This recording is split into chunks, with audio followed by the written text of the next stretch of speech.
The wind that night sounded like a scream.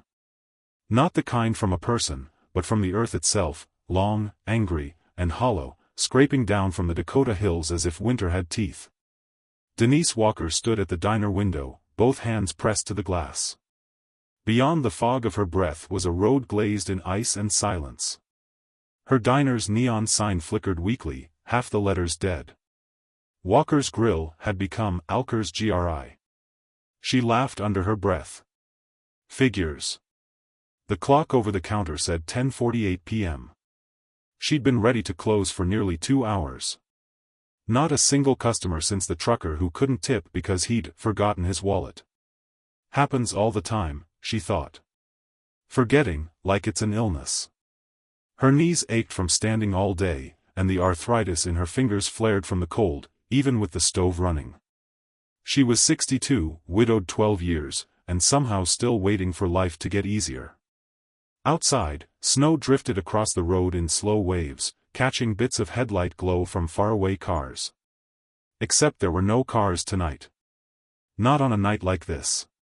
She turned off the front sign, locked the door, and started wiping tables one last time.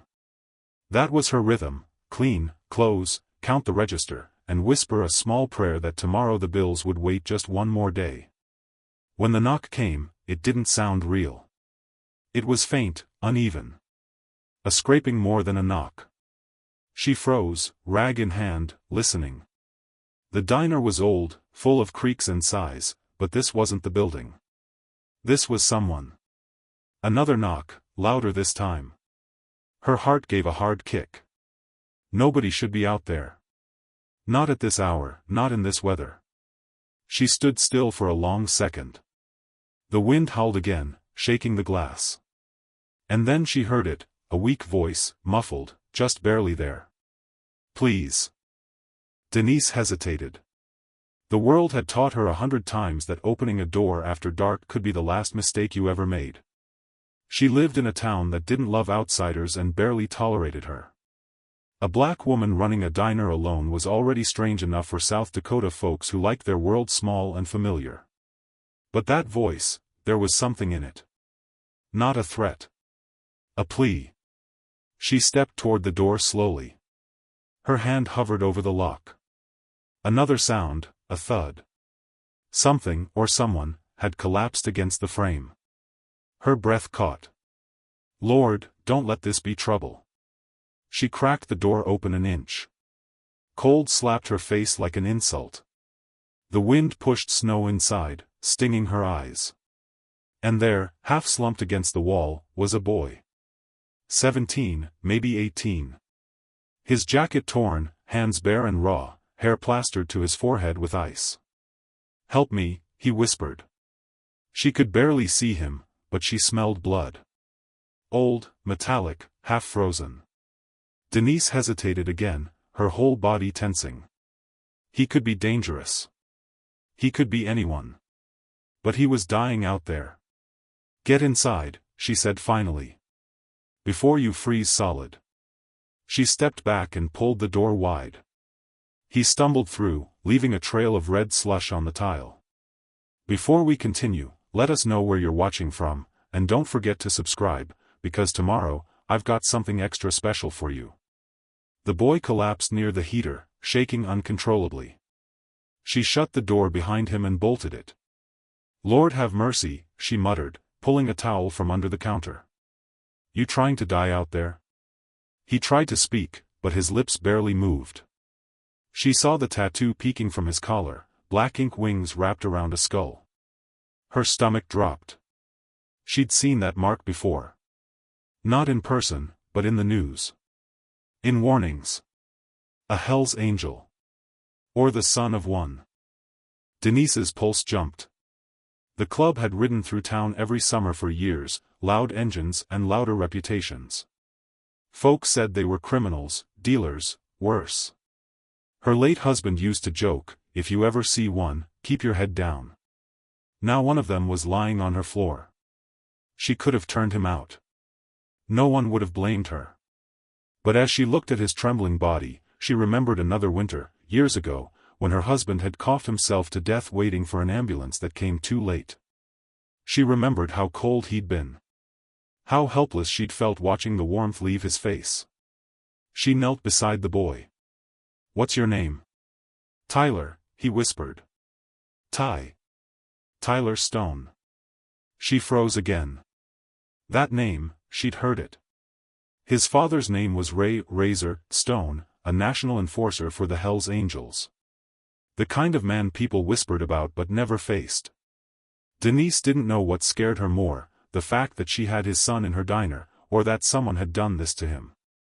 "All right, Tyler," she said softly. "Let's get you warm."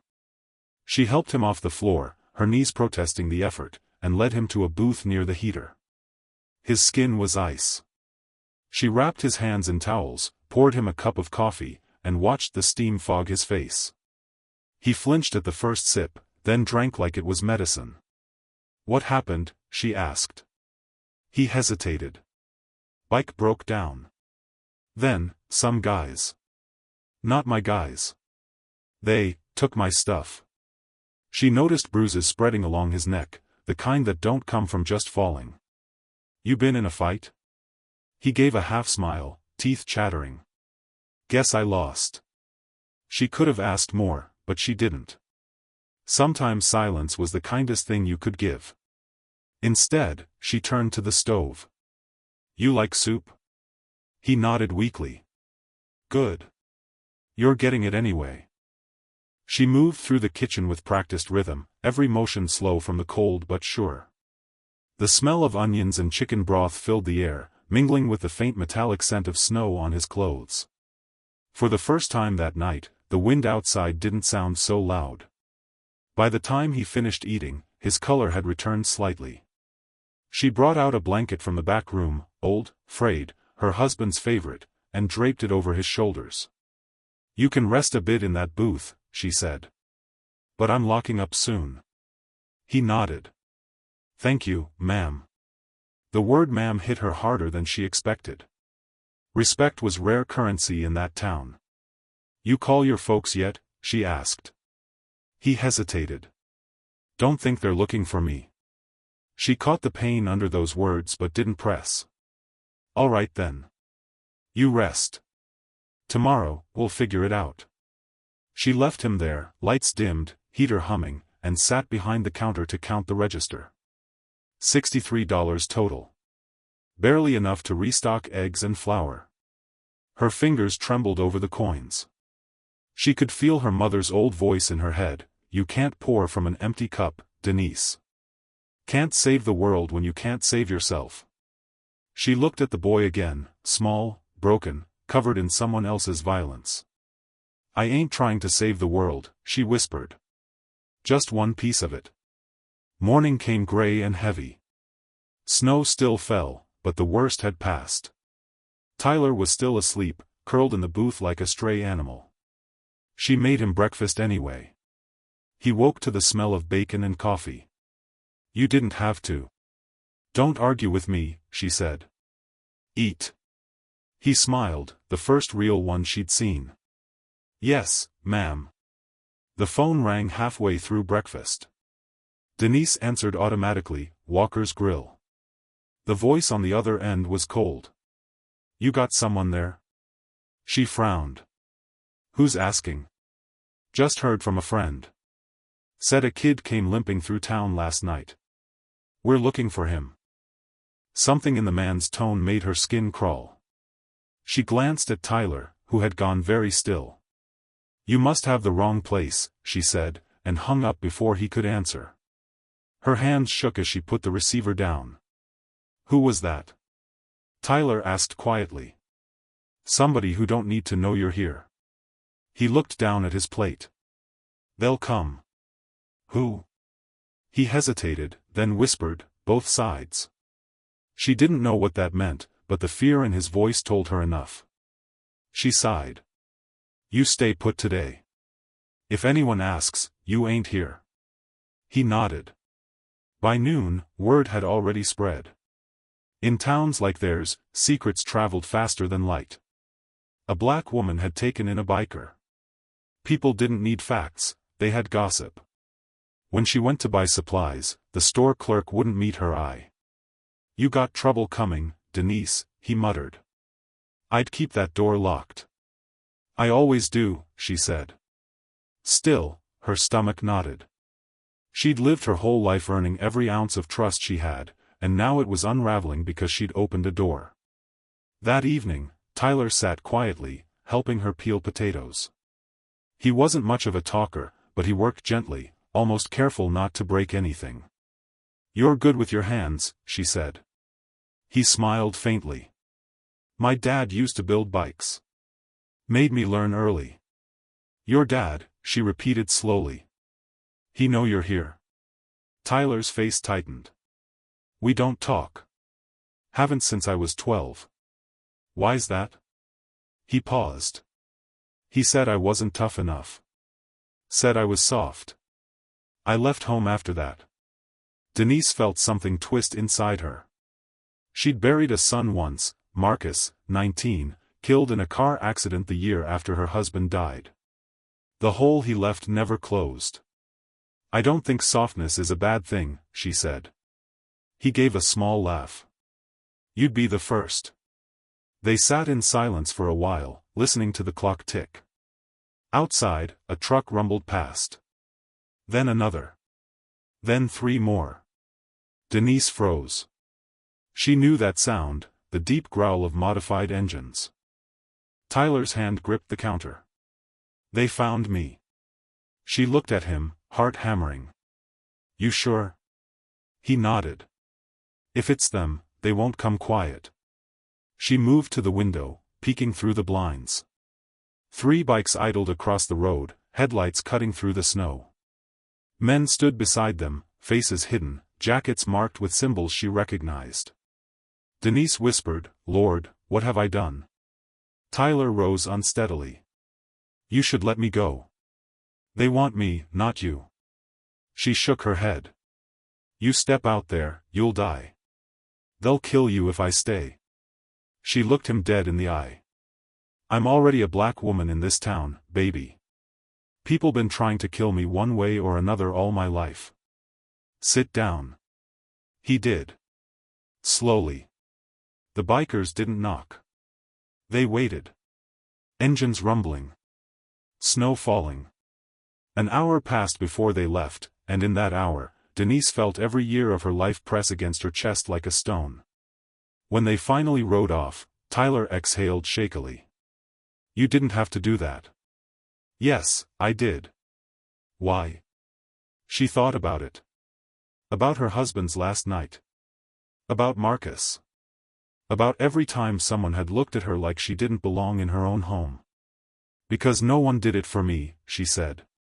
That night, she couldn't sleep. The diner was too quiet. Every sound felt like a warning. And yet, when she looked at the boy sleeping again under her husband's old blanket, she felt something she hadn't felt in years, purpose. Not happiness. Not safety. Just, purpose. The next morning, Sheriff Harlan showed up. His boots tracked snow through the diner, his badge dull under the cloudy light. Morning, Denise. She didn't answer. Just poured him coffee. He sat down, sniffed. Heard you had company the last couple nights. She kept her tone flat. I got customers sometimes, Harlan. You want a menu? Not that kind of company, he said. Word is, that kid you got hold-ups tied to the Angels. Real bad blood there. I don't know anything about that, she said.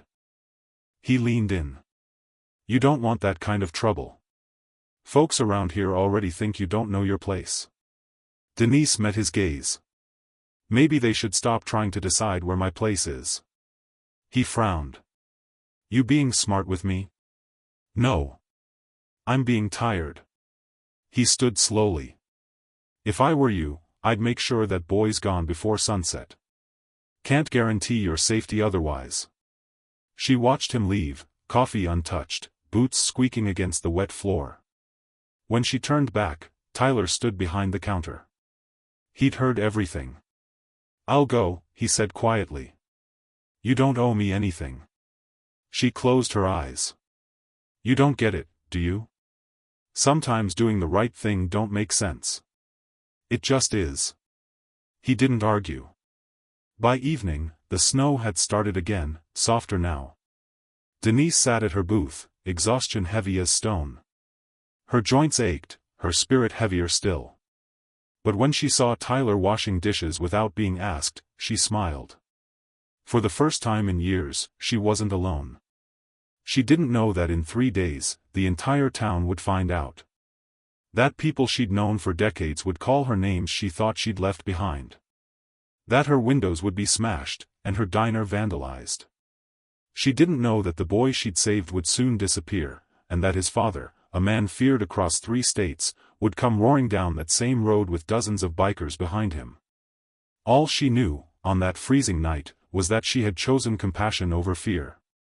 And nothing in her life would ever be the same again. Before we continue, let us know where you're watching from, and if you believe one act of kindness can change everything, make sure you subscribe so you don't miss what happens next. 3 days later, the diner looked different. Not because anything had changed, but because everything had. The snow had melted into gray slush, the kind that soaks shoes and hearts alike. Denise kept the curtains half closed now. Every time a truck slowed on the highway, her stomach tightened. Tyler had been gone since dawn. Said he needed to find a phone that wasn't in her diner. She'd let him go, though it clawed at her gut. The sheriff's warning still echoed, "Can't guarantee your safety." Safety. That word had stopped meaning much after her husband's heart attack. It was just another promise life broke when it got bored. She was scrubbing a coffee pot when the first customer of the day walked in, Marlene Tuck, her next-door neighbor and professional gossip. Marlene had a voice like gravel and a face that always looked like it smelled something bad. "Morning," Denise said, forcing warmth. "MMH," Marlene grunted. "Heard you had yourself a visitor." "News travels fast," Denise murmured. "In this town? It don't travel. It flies.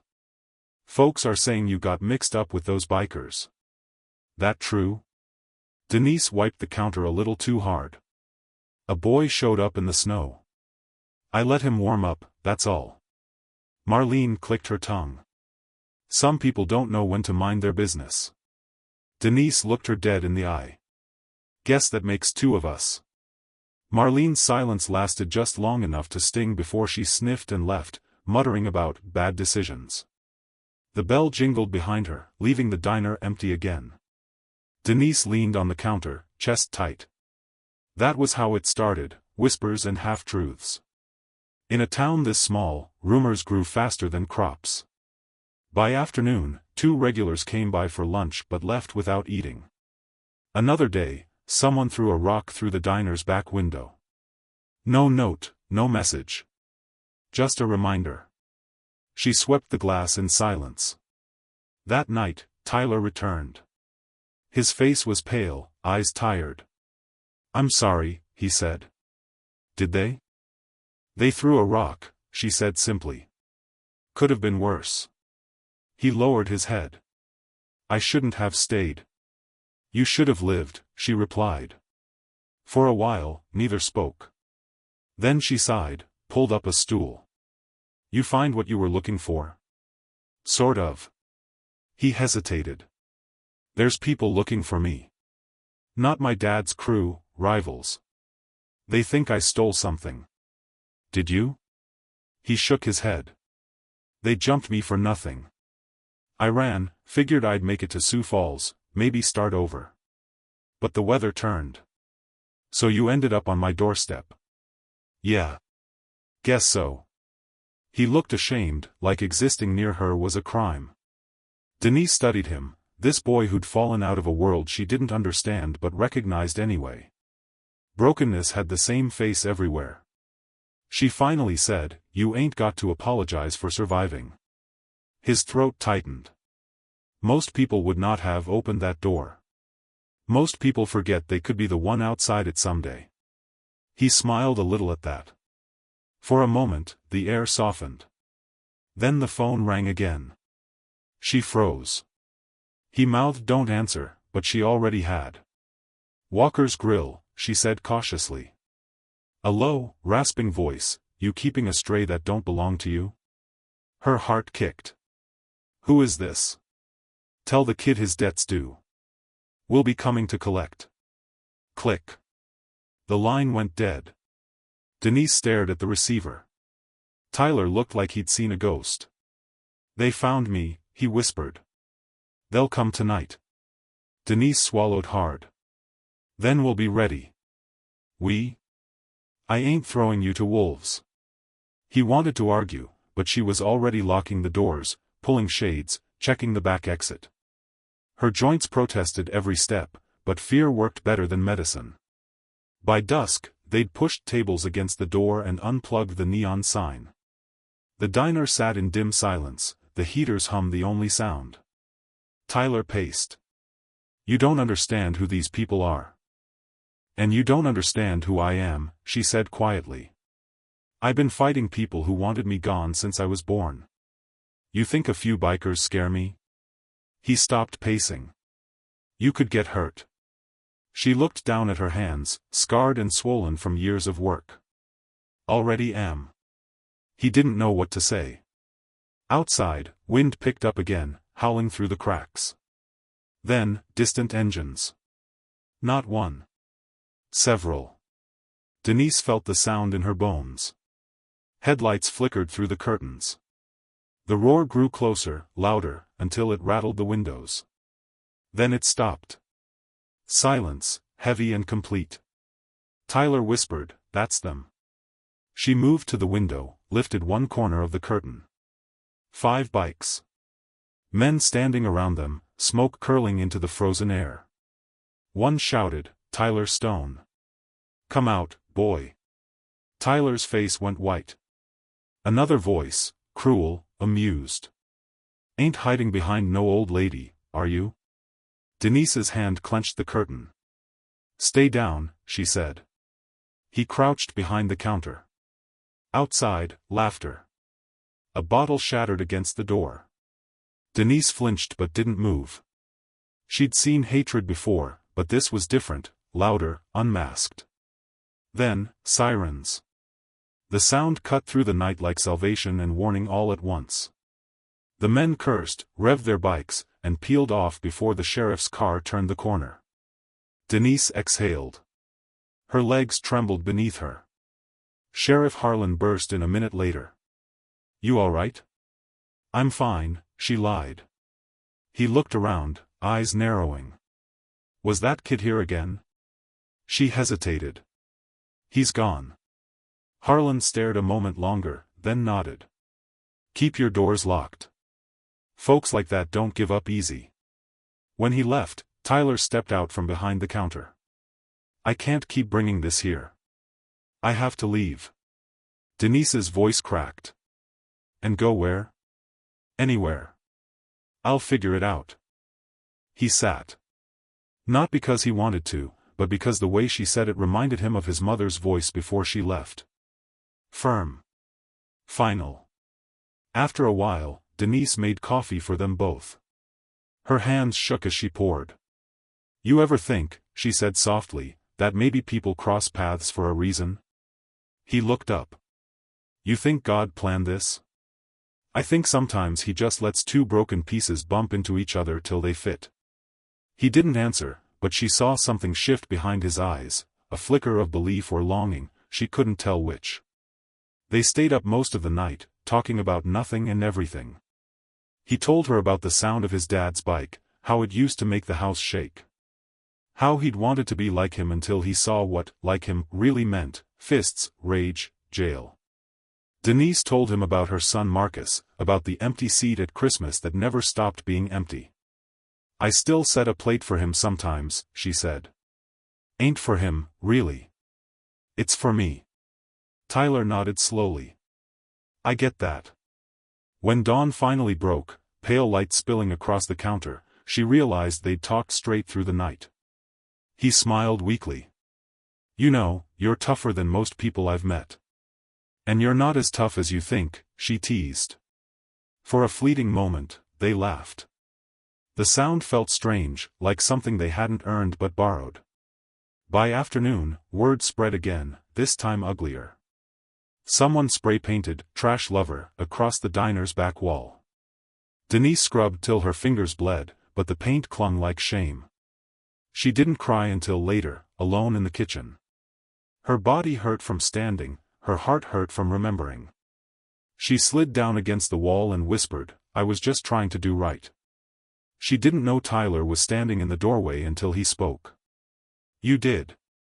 She wiped her face. "People don't think so."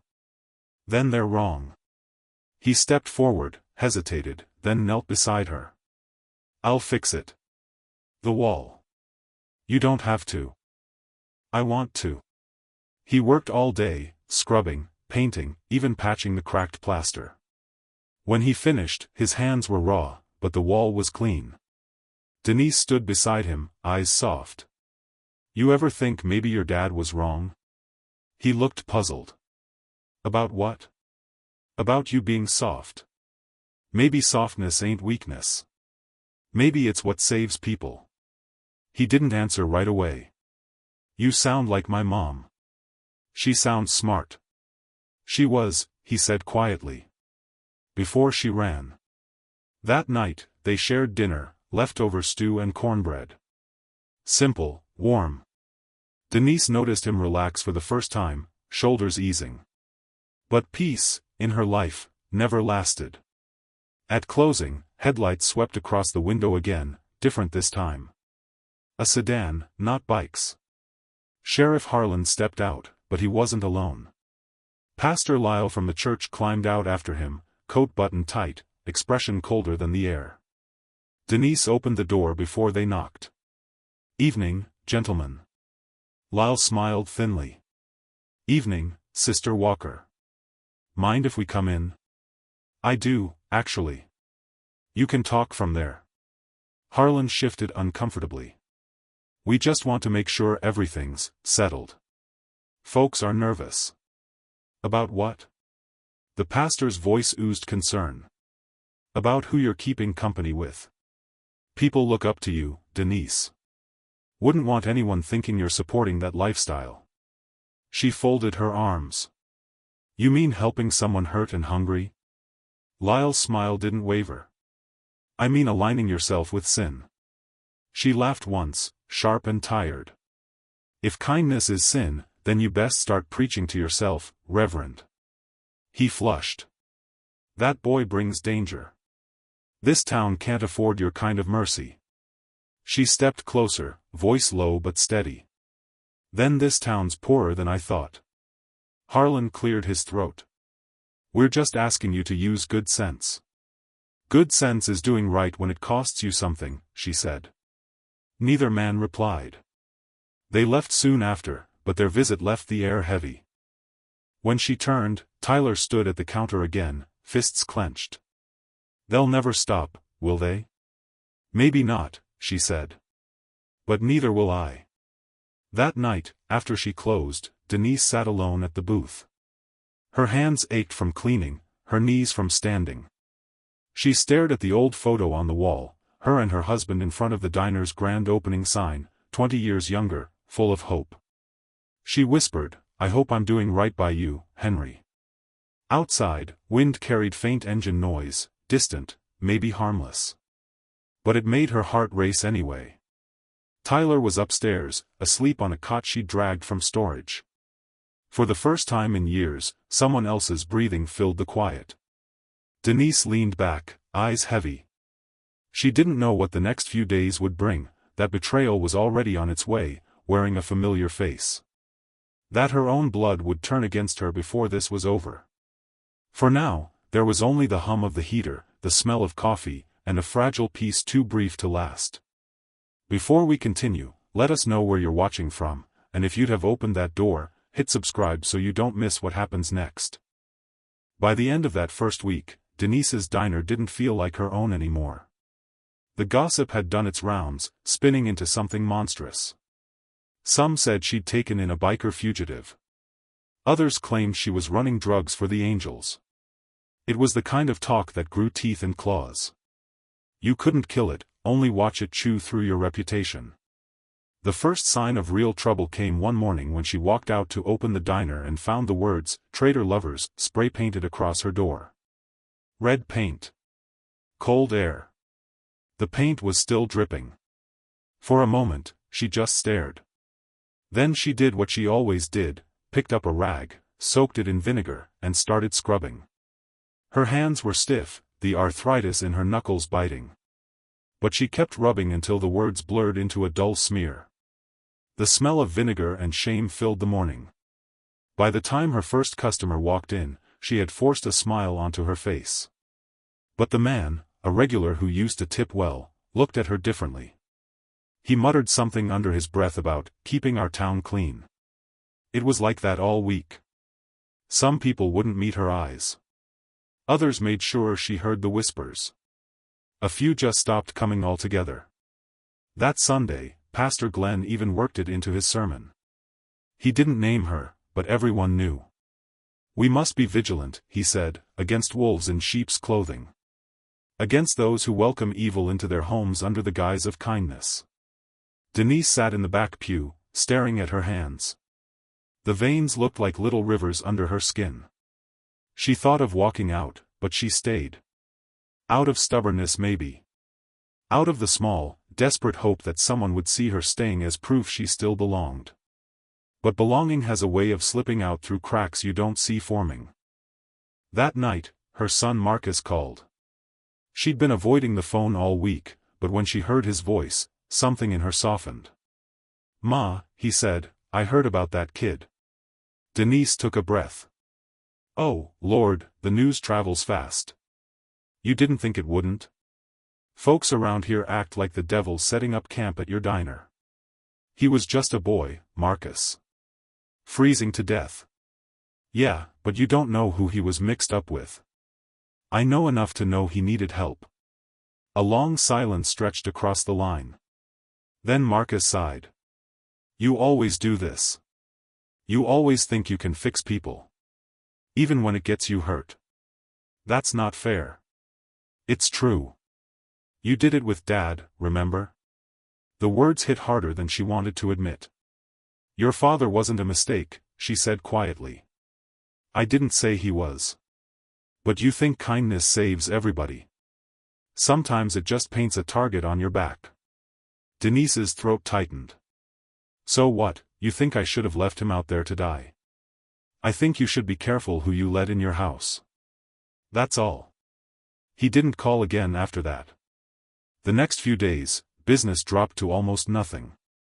The diner, once alive with chatter, sat quiet except for the hum of the refrigerator and the ticking of the clock. Denise moved slower, spoke softer, smiled less.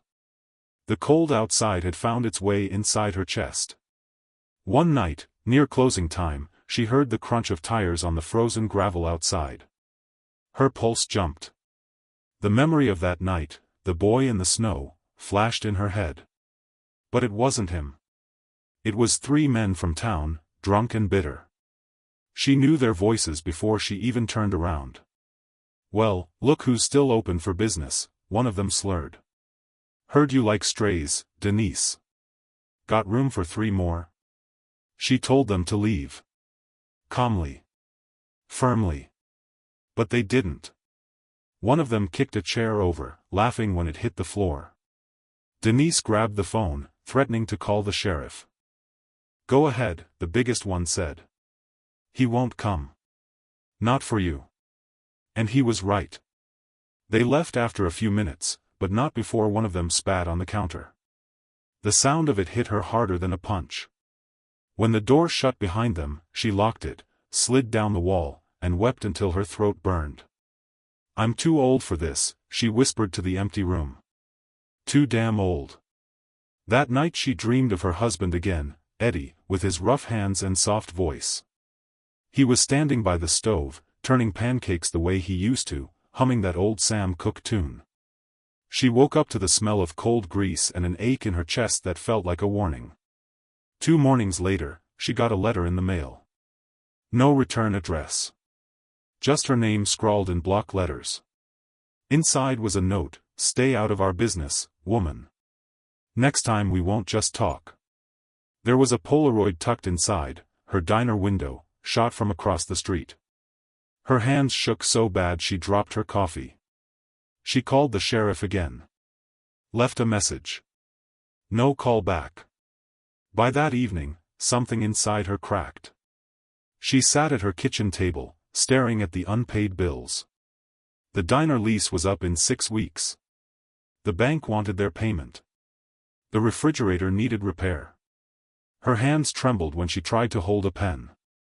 Maybe Marcus was right, she thought. Maybe I just don't know when to stop. The loneliness pressed down like a weight. She didn't notice the knock at first. It was soft, hesitant.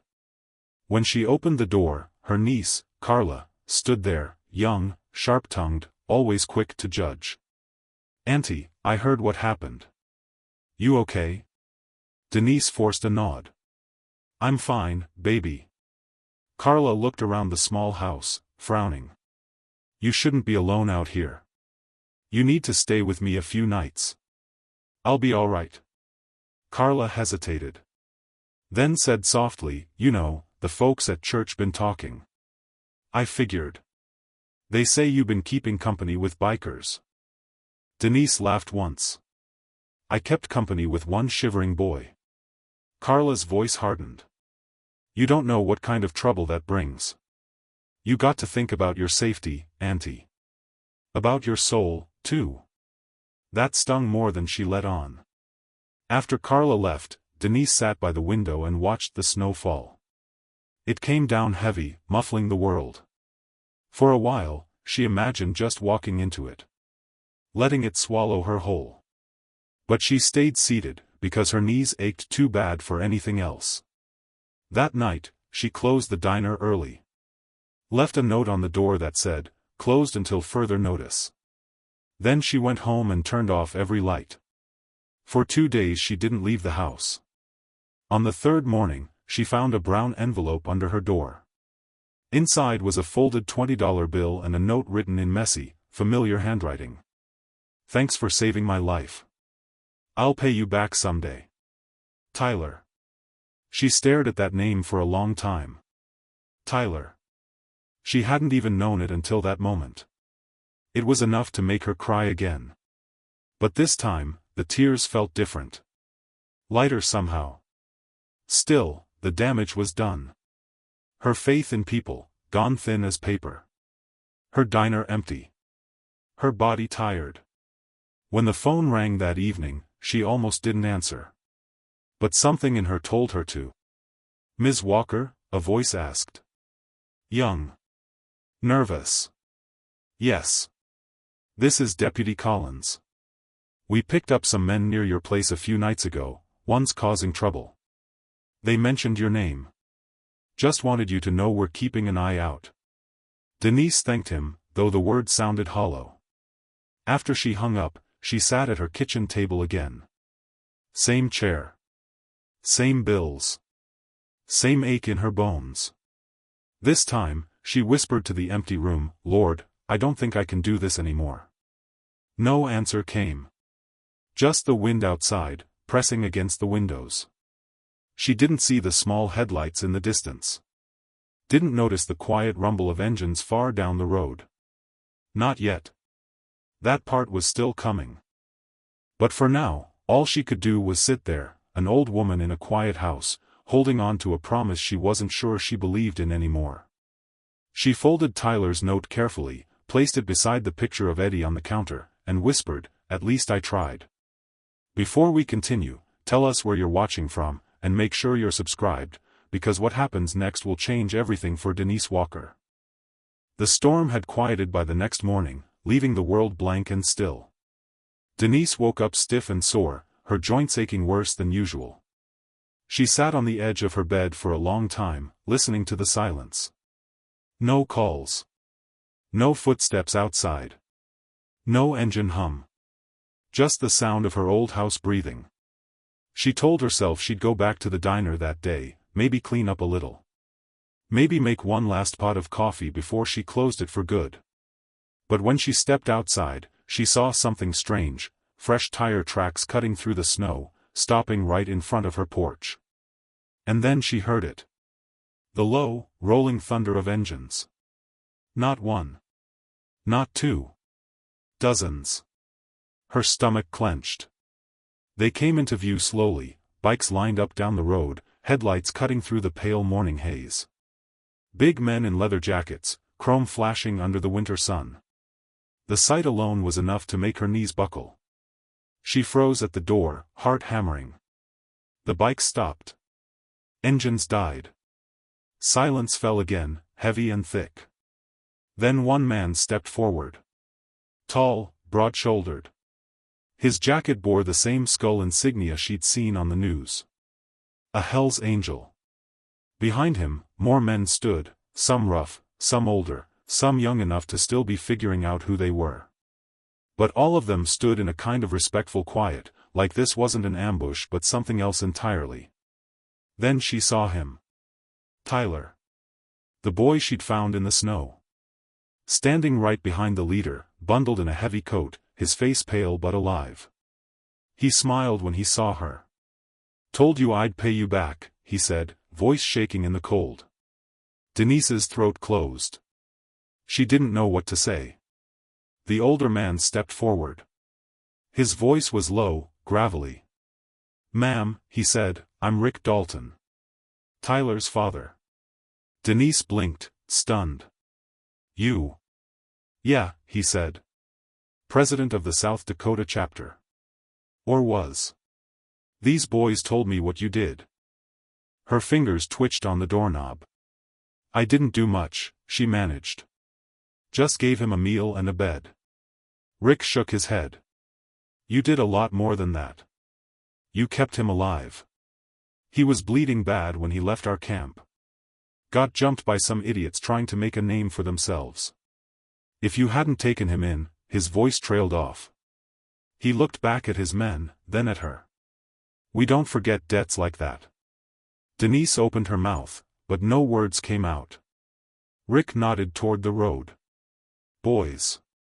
Let's get to work." Before she could protest, the bikers spread out, some heading toward the diner, others toward the broken fence around her property. She stood frozen as the sound of hammers, saws, and laughter filled the cold morning air. One man started shoveling the snow from her walkway. Another hauled wood from the back of a truck. Someone else replaced the broken sign that had hung crooked for months. Tyler stayed close, helping where he could, still moving stiffly from his injuries. Every now and then he'd glance at her, smiling shyly. Denise finally found her voice. "What are y'all doing?" Rick grinned. "Paying back a kindness. You fed my boy. We figured the least we could do is return the favor." By noon, the diner looked alive again. Smoke curled from the chimney, the porch swept clean, the windows clear of graffiti. The sound of engines had drawn a crowd, townsfolk, curious and cautious, standing across the road watching it all unfold. Among them was Pastor Glenn, bundled in his heavy coat, his expression unreadable. Beside him stood Sheriff Dorsey, trying to look in control but clearly bewildered. Denise wanted to hide, but Rick nudged her gently. "Come on, ma'am. Folks need to see you." She stepped outside, apron tied around her waist again. The air smelled like fresh paint and gasoline. She wiped her hands nervously. Tyler called out, "Hey, you got any of that chili left?" A ripple of laughter went through the group. Denise hesitated, then said, "You men hungry?" Dozens of voices answered, "Yes, ma'am." So she went inside. Her kitchen, her rules. She moved with new energy, pain forgotten. She chopped onions, stirred the pot, fried bacon for cornbread. The rhythm felt right again, like life was flowing back into her hands. When the food was ready, they all crowded in, filling every booth and corner. The air buzzed with conversation and warmth. Rick raised his cup of coffee. "To Denise Walker," he said. "The only woman in this county with more backbone than all of us put together." Cheers erupted. She blushed, shaking her head. "Now don't start that nonsense." From outside, the onlookers began to drift closer. A few stepped inside, timid at first, drawn by the smell and the laughter. The sight of bikers helping themselves politely to chili and pie seemed to do something to their fear. Pastor Glenn was one of the first to cross the threshold. He removed his hat and approached her. "Miss Walker," he said softly, "I owe you an apology." Denise raised an eyebrow. "That so? I judged you too quickly. Seems I had it all wrong." She smiled faintly. "Seems like you weren't the only one." He nodded, humbled. "If you ever reopen for Sunday lunches, I'll be first in line." By sunset, the whole town had gathered. Children played in the snow beside the bikes. The men fixed her roof. Someone replaced her neon open sign, which flickered to life for the first time in months. Even Marcus showed up. He'd driven in from Rapid City after hearing about the commotion on the radio. "Ma," he said when he found her in the kitchen, wiping her hands on her apron. She looked up, eyes wide. "Marcus." He hugged her hard. "You really don't know how to stay out of trouble, do you?" She laughed, the sound breaking something open inside her. "Guess it runs in the family." When night came, Rick and the others prepared to leave. Tyler lingered by the door, hesitant. "You take care of yourself, Ms. Walker," he said. "And if anyone gives you grief again," he gestured to the rows of bikes outside. "You got friends now." Denise chuckled. "Lord help me, I never thought I'd be adopted by a biker gang." Rick shook her hand. "You earned it." Before he turned to go, he added quietly, "You reminded me there's good left in the world. We'll keep that in mind." Then they rode off, engines roaring, lights fading into the distance. The town stayed quiet after that, but it wasn't the same kind of quiet. It was softer. Warmer. People started coming back to the diner. At first out of curiosity, then out of respect. Some brought gifts, fresh bread, jars of preserves, even envelopes with small donations slipped inside. One afternoon, Denise caught sight of Pastor Glenn sitting with a couple of bikers, all of them laughing over coffee. It made her smile.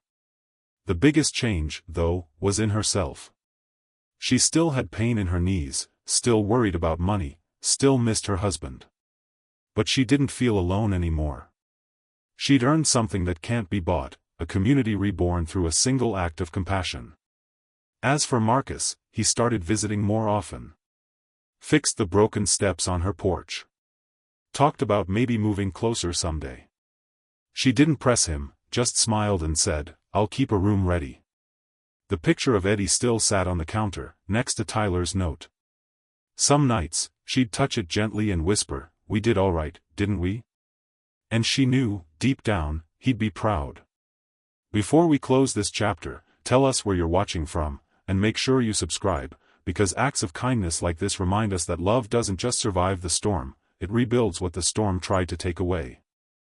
3 years passed. The winters came softer after that.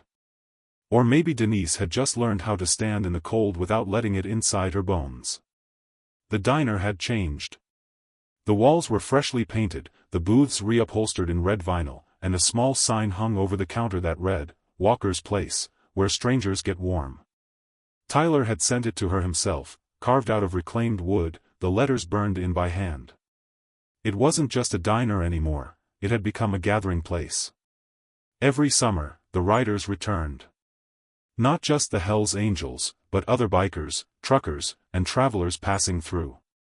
They'd fill the gravel lot with chrome and laughter, engines rumbling like a distant hymn. Locals came too.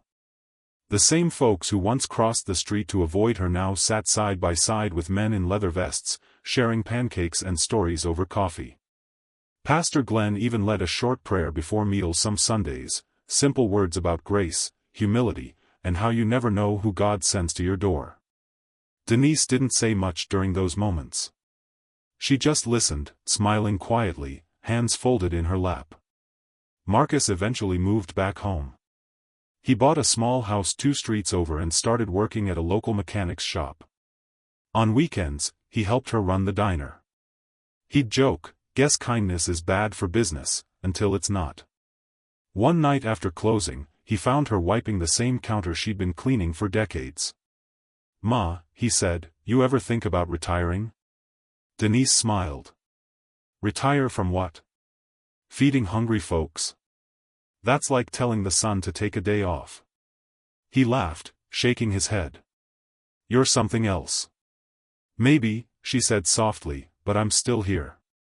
That summer, a group of bikers set up a charity event in her honor. They called it the Ride for Warmth. Every year, they'd gather from all over the state, raising money for local shelters and food banks. The route always began at Walker's place. Denise would stand by the door, apron tied neat, handing out coffee and hugs before they hit the road. The first time they did it, over 100 riders showed up. The local paper ran a story: "Bikers, locals unite at Walker's Diner, kindness sparks unlikely brotherhood." She cut the clipping out and taped it beside the cash register. Tyler came back every Christmas. The first year, he arrived with a brand new jacket and a scar along his temple. He hugged her like a son would. "I got clean," he told her. "Started working with my dad at the shop. We're running a mentoring thing now, helping kids who get mixed up like I did." She touched his cheek, proud and quiet. "You keep doing that. You'll make something beautiful out of that pain." He grinned. "Guess I learned from the best." That night, they sat together in the empty diner, drinking cocoa while snow fell outside. He told her about the people he'd helped, the fights he'd avoided, the long roads that still scared him sometimes. And she listened, knowing this was the real reward, not the thanks, not the repairs, not the reputation, just the chance to see someone come back whole. By the second year, word had spread beyond South Dakota. Travelers stopped by from all over, some who'd heard the story on radio shows or podcasts, others who'd seen the viral photos from that first biker convoy. They came for the food, sure, but mostly for her. For the woman who'd opened her door on a freezing night when no one else would. Sometimes they'd leave little notes under their plates. Messages like, "You remind me of my grandmother." Or, "Thank you for proving kindness still exists." She kept every one of them in a shoebox under the counter. On slow nights, she'd pull it out and read a few, smiling to herself. The townspeople changed too. Slowly, yes, but they changed. Prejudices softened, walls cracked open. Denise started seeing mixed families in her booths, tourists welcomed instead of watched. The sheriff even began sending travelers her way, saying, "If you need warmth, stop at Walker's." Sometimes she'd stand outside at dusk, watching the last of the bikers disappear down the highway, their taillights stretching like tiny red stars. She'd close her eyes and listen to the hum fade into silence. It always reminded her of that first night, how one act of mercy had rippled out farther than she ever imagined. A few months before her 66th birthday, a small foundation was set up in her name, the Denise Walker Fund for Winter Relief. Started by Tyler and Rick, it provided hot meals, blankets, and emergency lodging for stranded travelers during snow season. Every flyer bore a quote she'd once said without thinking: "Compassion don't need a reason, it just needs a chance." When she saw it printed like that, she laughed until she cried. By then, her knees had worsened, and Marcus did most of the heavy lifting. She mostly sat at the counter, greeting people, telling stories. But she never stopped cooking when she could. "You can taste the heart," she always said. "And mine's still beating." One late December evening, long after the customers had gone, she locked up the diner and stepped outside. Snowflakes drifted down slow and soft. Across the road, the streetlight flickered, just like it always had. She looked up at it and smiled. In the distance, faint but familiar, came the low growl of engines. Not many, maybe 3 or 4. She didn't need to see them to know who they were. She whispered to the cold air, "You boys ride safe now." Then she went back inside, turned the sign to closed, and poured herself a cup of coffee. The diner was quiet, but it didn't feel empty anymore. It felt full, of echoes, of laughter, of second chances. She sipped slowly, the warmth spreading through her chest. Some stories never end. They just keep riding down the road, leaving kindness in their wake. Before we close this story, tell us where you're watching from, and don't forget to like, subscribe, and share this with someone who needs a reminder that compassion, no matter how small, can rebuild an entire world.